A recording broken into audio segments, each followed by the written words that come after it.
કાલીય દોષ ઇન્દ્રિય રૂપ છે, દોષ વિષય વિષ રૂપ છે. કોઈ પણ જાતનું જે તમારું કામ છે, વિષય છે, વિષ રૂપ છે. તેના 101 મસ્તક, 10 ઇન્દ્રિયોના સેંકડો વિષયરૂપ મૃત્યુ, તેમાં મુખ્ય મન. આ મન જ માકડું છે. સવારે ઉઠીને મારે તો ચા જોઈએ, હું તો મારી વાત કરું છું. હવે બ્રશ કરીને સીધી કેમ ચા જોઈએ છે? આ મન. થોડાક દી ટ્રાય બી કરી કે શેનો ચા માગસ, અને જે અઠવાડિયું માથું ચડ્યું એનું કારણ હજી મન મક્કમ નથી. જો મન મક્કમ હોય ને તો ઇન્દ્રિયો એના કંટ્રોલમાં રહે. તો અહીંયા કહે છે તેમાં મુખ્ય મન, વિષય ભોગ વાસના તેમાંનું ઝેર, તે સેવાપયોગી જીવનરૂપ યમુનાજીને દૂષિત કરે છે. વિષય વાસના દૂર થાય નહીં ત્યાં સુધી ભક્તિ ભગવત આવે સંભવે નહીં. જ્યાં સુધી વિષય વાસના છે ને ત્યાં સુધી ભક્તિમાં પ્રવેશ હોવા છતાંય ભક્તિ ફલિત થતી નથી. આજે આપણે સેવામાં અંદર બેઠા હોઈએ. સેવા તો આપણે શું કરતા હતા? ગોકુળના જેમ કહેતા હોય કે સેવા તો બાપ બેટે કર ગઈ, હમ તો લકીર પીટતા. તો આપણે શું કરીએ છીએ? આપણે તો હાથે પવિત્ર જવા દો. હવે દીકરી આવે ઓચિંતાની, રાજકોટથી છે ને મમ્મી બરોડા લગ્નમાં જતી હતી, એટલે એમ થયું હાલો ચા પાણી પી. હવે આપણે સેવામાં અધૂરી મૂકીને દીકરી પાસે બેસવું કે નહીં? બેસવાના જ. મહત્વ કોને આપ્યું? દીકરીને આપ્યું. લૌકિક વિષય વાસના. જ્યાં સુધી સંસારમાં આસક્તિ ત્યાં સુધી ભક્તિ ફલિત થાય નહીં. લૌકિક ભોગ સેવા ફલમાં પ્રતિબંધરૂપ છે, તેને દૂર કરવો જરૂરી છે. દોષને દૂર થાય, દુષ્ટનું દમન થાય, ઇન્દ્રિયોમાંથી વિષય દોષો દૂર થાય, ઇન્દ્રિયોનો નાશ ન થાય. આપણને કાંઈ મારવાનું કીધું જ નથી, વાળવાનું જ કીધું છે. જો ગુસ્સો આવે છે, બધા એમ કે પહેલાં ગુસ્સાનો ત્યાગ કરો, ક્રોધનો ત્યાગ કરો. આપણે વલ્લભ કહે છે કાંઈ વાંધો નહીં, ગુસ્સો કરો. કે આણે ઠાકોરજી પુષ્ટ કરાવ્યા અને 2 મહિનામાં સખડી ધરવા માંડ્યા, તો હું તો એના કરતાં નાની છું. મારે બધા સંજોગો અનુકૂળ છે. મારો દીકરો પરણી ગયો છે, વહુએ અનુકૂળ છે, વૈષ્ણવ. કેમ મારાથી કરો ગુસ્સો? તો તમારામાં જે અવગુણ છે ને એને પ્રભુમાં લગાવી દો. લોભ, તમને એમ થાય ના ના આટલી વસ્તુથી ચાલી જશે, આમ ચાલશે. તો પ્રભુમાં લોભ કેવી રીતે કરવાનો? પ્રભુમાં લોભ ન થાય. એ લોભ એ કરો કે મારાથી એક જ યમનાષ્ટક થયું આજે, આવી લોભણી હું. આજ મારો બર્થડે છે તો કાંઈ અટકીમાં પાઠ નહીં કરવાના, ઠાકોરજીને અટકીમાં ભોગ નહીં ધરવાનો. તો વૃત્તિઓને વાળવાની છે, ટાળવાની નથી. વલ્લભાધીશ મધુરાષ્ટક. પાણી મધુરો. પાણી એટલે હાથ અને પાણી એટલે જળ.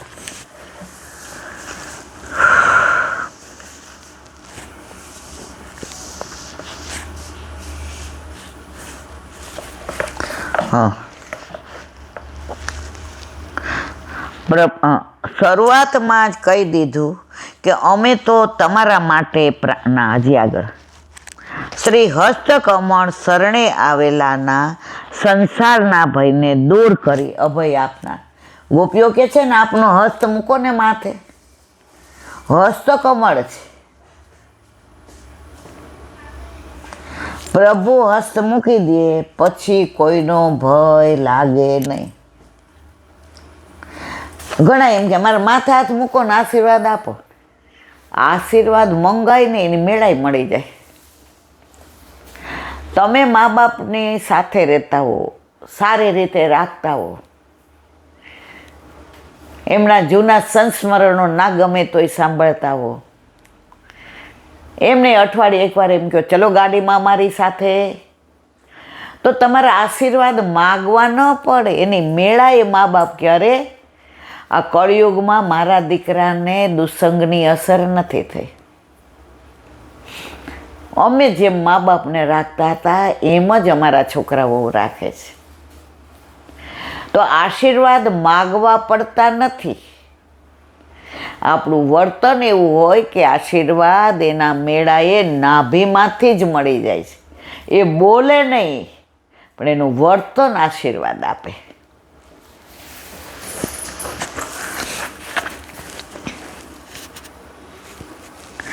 શ્રી હસ્ત અમારા મસ્તક પર મૂકો. શ્રી હસ્ત કમળ શરણે આવેલાના સંસારના ભયને દૂર કરી અભય આપનાર. આપણે ઘરે ઠાકોરજી બિરાજે, આપણને આમ કાંઈ બીક લાગે? બહુ મૂંઝાય તો તરત બધાય બોલીએ ઠાકોરજી બેઠા છે ને શું ચિંતા. એ મનમાં દ્રઢતા છે કે બે હાથવાળો આપણું બગાડી નહીં શકે ને બે હાથવાળો આપણું સુધારી નહીં શકે. ડૉક્ટરોએ ઓપરેશન કરતા પહેલાં ઠાકોરજીને કે એના જે એને યાદ કરે કે મારા હાથમાં આવીને તો બેસી જજે. વચ્ચે એક પ્રસંગ હતો કે અમેરિકામાં કે એમાં એક ડૉક્ટર હતો, એને લકવા હતો. હાથમાં પાણીનો ચાનો ગ્લાસ લે તો આમ આમ થાય. અને એવું માસ્ટર ઓપરેશનમાં શેનો એ હું ભૂલી ગઈ. તો ઓપરેશન કરવા જાય ને એટલે ઠાકોરજીને કે હાલો પ્રભુ, એવા હાથે ઓપરેશન કરે 100% સક્સેસ. બધાય કે આ ચા નથી પીવાતી, ખવાતું નથી ના.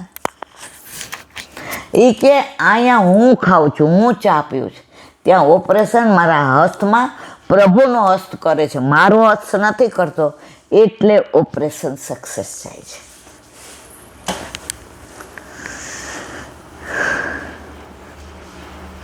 ગોપીજનોએ તો ભગવાનને વિના મૂલ્યે ખરીદાયેલ રાખ્યા છે. અમે તો વિના મોલની દાસી છીએ. વિના મોલ કો તેરો ભરોસો. નિઃશુલ્ક દાસીઓ. બહારની રાખો તો કંઈક દેવું પડે. નિઃશુલ્ક છીએ તો રાખો, હવે તો ના પાડોમાં.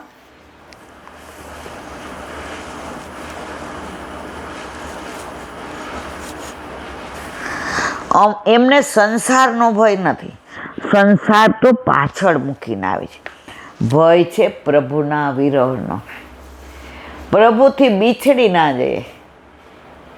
સામને જે ઠાકોરજીના ગોદમાં મસ્તક રાખીને પોઈટા છે, આંખ ખોલે છે ને તો આંખમાંથી અશ્રુની ધારા.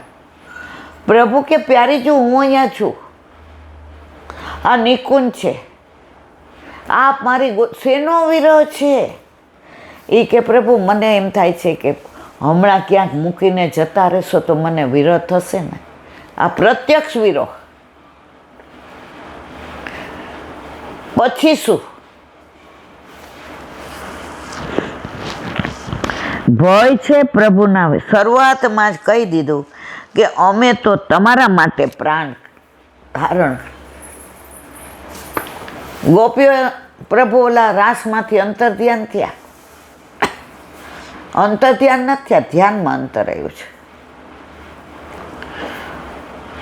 પછી યમુનાજીને કિનારે આવ્યા થાકીને, ક્યાંય ન મળે એટલે યમુનાજી પાસે મળે. ગોપીઓ રુદન કરે છે શું સ્વરે. ઠાકોરજી કે બહુ પ્રેમ કરતા હતા તો હું અંતર ધ્યાન થયો તો પ્રાણ કાં નો નીકળી ગયા? પ્રાણ કાં ધારણ કરી રાખ્યા છે? ગોપીઓ જવાબ સરસ. તવ કથામૃતમ તપ્ત જીવ. પ્રભુ પ્રાણ તો ક્યારનાય નીકળી ગયા હોત, પણ બદનામ તમે થાત. લોકો કે તો અરરરા કાનોડો આવો, ગોપીઓના પ્રાણ છૂટી ગયા ને આવું કર્યું. અને બીજું, તમારા ગુણાનુવાદ ને તમારી કથા કરતા હતા ને એટલે પ્રાણ ટકી રહ્યા છે. આપણે કરોડો જન્મથી વિખૂટા પડ્યા છીએ, પ્રભુનો વિરહ છે, પણ કેમ ટકી રહ્યા? આ સત્સંગ, સેવા, સ્મરણ, સત્સંગ, પાઠ, ભગવદીઓનો સંગ, વ્રજ યાત્રા, આ બધું.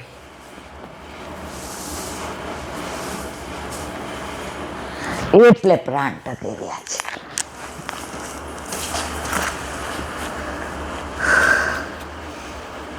તમારો શ્રેયસ અભય આપનાર અમારા મસ્તકે મૂકો. ગોપીઓએ ખૂબ ચતુરાઈથી યાચના કરી. પ્રભુને ગોપીઓના મસ્તકે હસ્ત મૂકવો હોય તો પ્રભુને પ્રગટ થવું પડે અને ગોપીજનોને દર્શન થાય. ગોપીઓ એમના જ કહે છે, પ્રભુ તો અંતર્ધ્યાન થઈ ગયા છે લઘુરાસમાંથી. હવે એમ કે હસમુખો પ્રભુએ પ્રગટ થવું પડે ને. નિરાકારમાં ન મૂકી શકે, સાકારમાં જ મૂકવો પડે.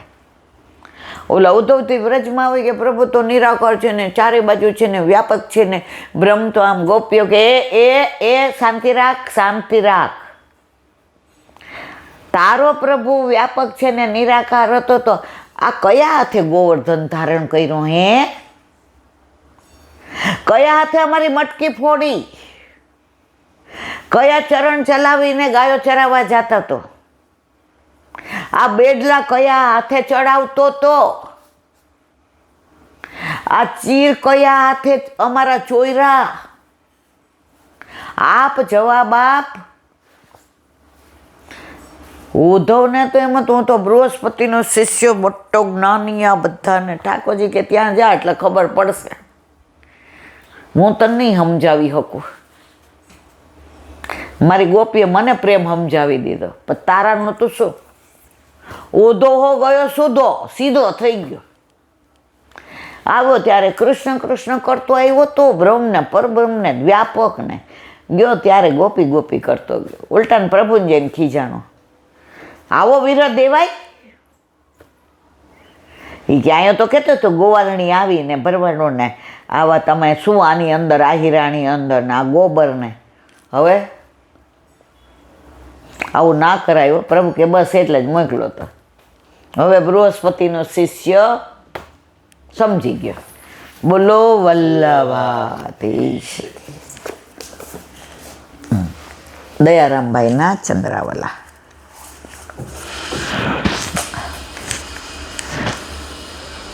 આપણને એટલો બધો સત્સંગ વલ્લભે, ગુસાઈજીએ, હરિરાયજીએ, ગોકુલનાથજીએ, પુરુષોત્તમજી ગાડાવાલાએ, દ્વારકેશ, કે આપણા કરોડો જન્મ હોયા જાય ને તોય સત્સંગ પૂરો ન થાય. અને આપણે ભીના થાય છીએ સત્સંગ દ્વારા છે. આપણો ભાવ વધે છે સત્સંગ દ્વારા. આજે નોકરી કરતા ને તો 11 હોલમાં બધા પાઠ કરે. સત્સંગ કોઈ નહોતું કરતું, પણ હોલમાં ઘણીવાર શાસ્ત્રીજીઓ આવે, અધરમ મધુરમ, ઘણીવાર બાળકો આવે ભક્તિવર્ધિની નેના માટે. હવે મોસ્ટલી ટાઈમ હોય કે 3:30 થી 6:30. ઘણીવાર અડધી સિયલ લઈ લો અને ઘણીવાર કહી દો કે કાલ તમે ન આવતા, છેલ્લો દિવસ છે, હું જાઉં તો અમારા આસિસ્ટન્ટ પોસ્ટમાસ્ટર કે બેન કોઈ આવશે ને તો પટાવાળાને બોલાવવા મોકલીશ. ક્યારે એવું ન બન્યું. બધી મારા પ્રભુએ વ્યવસ્થા કરી. એકવાર એવું થયું, યુનિવર્સિટીમાં પોસ્ટમાસ્ટર હતી. જો લૌકિકમાં ઈર્ષા કરવા વાળા હોય, કોકે ફોન કરી દીધો. હવે એ દિવસે કઈ ના આવી, શનિવાર હતો, કે મારે કામ છે તો વહેલી જાઉં છું. એટલે ઘરે આવી અને પૈસાને એવું થોડું લેવું હતું, લઈને મેં કીધું જાઓ. ત્યારે લેન્ડલાઇન હતો. તો જ્યાંથી કમ્પ્લેન થઈને સરપ્રાઈઝ વિઝિટ માટે નીકળ્યા, ત્યાં ઓલો પટ્ટાવાળો સિક્કા મારતો હતો.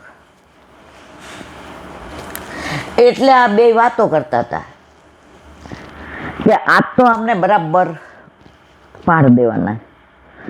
ઓલાએ ઘરે લેન્ડલાઇનમાં ફોન કર્યો, બેન તમે ક્યાં છો? મેં કીધું ઘરે. મને કે મૂકી દો ફોન, દોડો જલ્દી. મેં કીધું કા? મને કે દોડો. હું સમજી ગઈ. કાંઈ ને કંઈક ભગાયું. ઓલા આસિસ્ટન્ટ બેન હતા, મને કે કાં બેન પાછા આવ્યા? મેં તો કામ પતી ગયું. આપણે તો હિસાબ કરતા હતા ને આવી બે ગાડી ધનાની. આમ કાપો તો લોહી ન નીકળે. મેં તો આવો ચા પાણી કેન્ટીનમાંથી મંગાવ્યો. તો આ બચાવવા વાળો કોણ?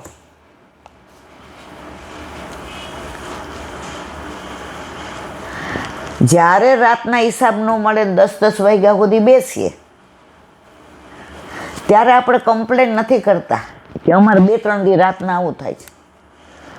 ઘાટલોડિયામાં તો NSC ને બધું પહેલાં બહુ હાલતું. તો માર્ચ મહિનો તો મને યાદ નહીં, કોઈ દી હું 10 વાગ્યા પહેલાં ઘરે આવી ગઈ.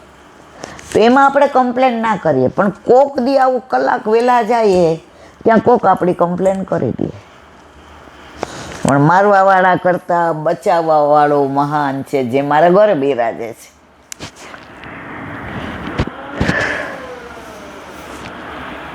મનારે કે લોક પ્રતિષ્ઠા ચલાવી. અત્યારે કળિયુગનું આ જ છે. પ્રતિષ્ઠા માટે લોકો બધું જ કરે. એમાં ભક્તિમાં બધાને પ્રતિષ્ઠા જોઈએ છે. ભાઈ ધંધામાં કરો પ્રતિષ્ઠા, કુટુંબમાં કરો, પણ ભગવાનને તો મૂકો. આ એક વસ્તુ તો બાકાત રાખો.